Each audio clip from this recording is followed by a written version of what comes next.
Welcome back to Post-Industrial Talk. I'm your host, Carmen Gentile. I'm here with Democratic congressional candidate Shawn Harris, who is running to fill the seat that was vacated by Marjorie Taylor Greene. Shawn, how you doing? Great, Carmen. It's so great to be on your show. I know you and I talked roughly about a month ago. A lot has changed, and I look forward to just having a great conversation with you.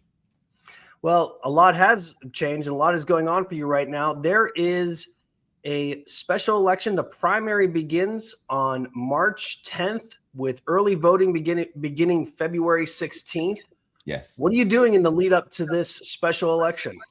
Well, you know, the reality of it is I was already running against Marjorie Taylor Greene earlier before she actually decided to quit on the people of Northwest Georgia. Now, the governor has just named a special election roughly about a week and a half ago. We are still laser focused on getting everybody out to the polls. What that means is we're making those phone calls. We're actually knocking on doors. And I'm actually still conducting town halls. I just conducted one last night in Paulding County where we had an unbelievable amount of people come out and supporting us. So we're getting at it. We're excited. And the cool thing this time, now I went from running against one Republican to running against 17 of them.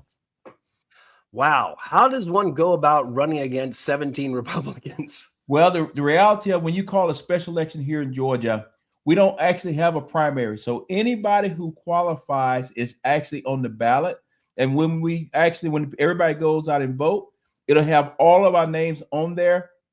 I am the only Democrat that's actually on the ballot. We do have two other Democrats that are actually listed on the ballot. One was an independent.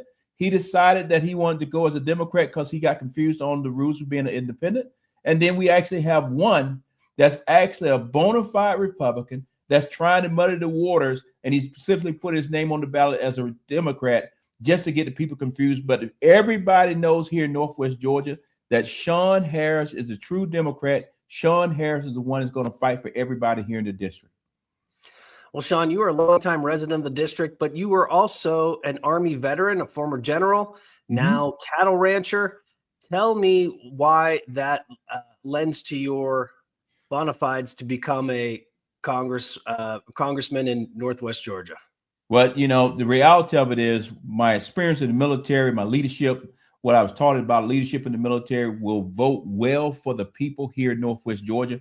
I know how to get things done. I know how to reach across the aisle, and I actually know how to bring home results. The other piece of that is because I'm a cattle farmer. I know what everyday people are going through when it comes to the affordability issues that we're having, the issues that we have in rural America when it comes to healthcare, but specifically when it comes to our farmers right now with the tariffs, we don't have anywhere to sell our products. And then on top of that, many of our farmers are actually tied to the ACA. So now they're trying to make a decision between paying for healthcare or actually getting next year crop in the ground. So that makes me very unique.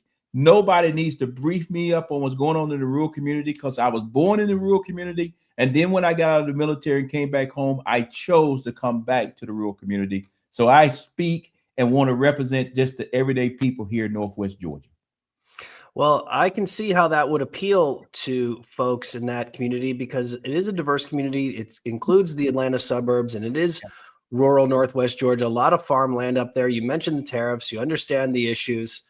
However, this is considered one of the most Republican-leaning districts in all of Georgia. How do you go in there as a Democrat and plead your case?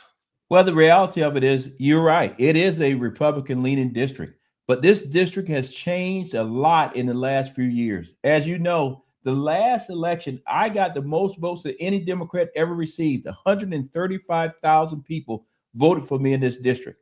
It is constantly people moving in, but not only the people moving in, people that voted for Donald Trump last time, voted for Marjorie Taylor Greene last time, have started to realize that they were lied to. Now, nobody's going to come out publicly and say I'm pulling for Shawn Harris, but what they are saying quietly is Republicans are voting for Shawn. Republicans are going to come out here on the 16th. And guess what? You and the rest of the world is going to be shocked because this district is not going to turn blue. It won't even turn purple, but it will elect a Democrat for the first time because they are tired of being left behind and I'm the person for that job, and that's why they're going to elect Shawn Harris. Were you to get elected and seated in Congress, your first day there, what are you focusing on when you get to Capitol Hill? Yeah, it's three things that we're going to be focused on day one. One, and I say this to everybody in the district all the time, when Marjorie was our congressman, she did not have any offices here open in the district so that people could actually get information to her that they could work on. Day one, matter of fact, when I'm flying to DC, 3 offices will open here inside the district. One would be up in Dalton, the next one would be in Rome, Georgia, and the last one would be down in West Cobb. In addition to that, each one of those offices will have what I call a veteran office. That office will focus on and have a person in there to help our veterans fill out their paperwork so they can actually get the benefits they have already earned, and then also set up for if the military spouse comes in and needs help trying to get some survivor benefits, they are there to help them, not just tell them where to go. We will get it done in the building. So that's day one happening here inside the district.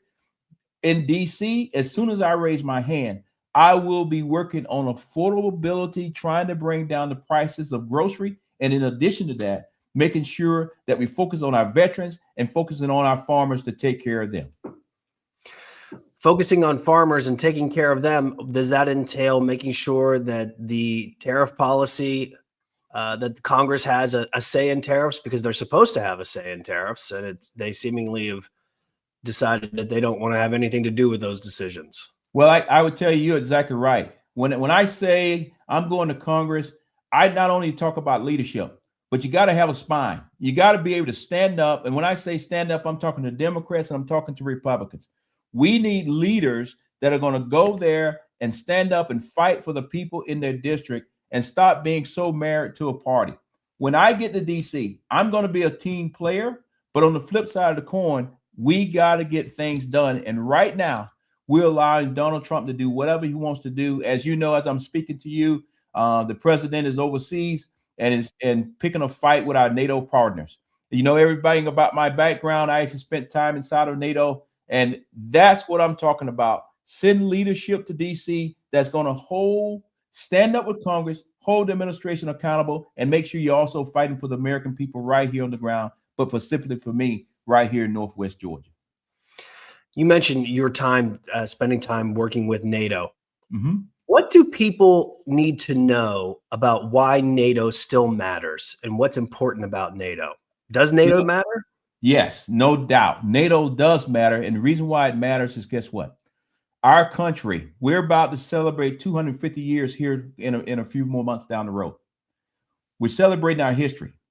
But without our partners, we never would have been the United States of America. In addition to that, 9/11, which most people in this generation remembers, it was on 9/11 that our NATO partners came to our aid immediately and helped us fight against terrorists all over the world.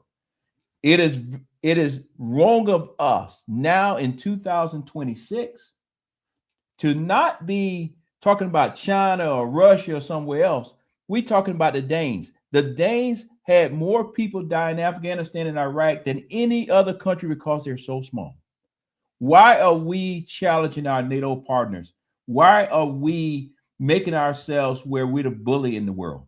We need leaders like me to come back to DC to hold the president and hold others accountable. And because I used to wear the uniform, I know many people in those countries, and I'm going to make sure that I stand for the United States, but I'm also going to make sure that I stand for NATO, because without NATO, the United States cannot be the most powerful country around the world, because our partners, our friends, are the ones that make us where we can do many things on this globe. Well said, Shawn. I wish you best of luck come March 10th, the election. I hope to have you come on and talk about what happens in the next round of elections. Best of luck then, and thanks for your time. Well, I thank you for having me on your show. Our plan, with everybody's help, from donations to phone calls to prayers, is to win this election on March 10th and be in Washington, D.C. on March 11th. So I look forward to talking to you on March 11th, and this race will be over. Sounds good. Thanks. Thank you.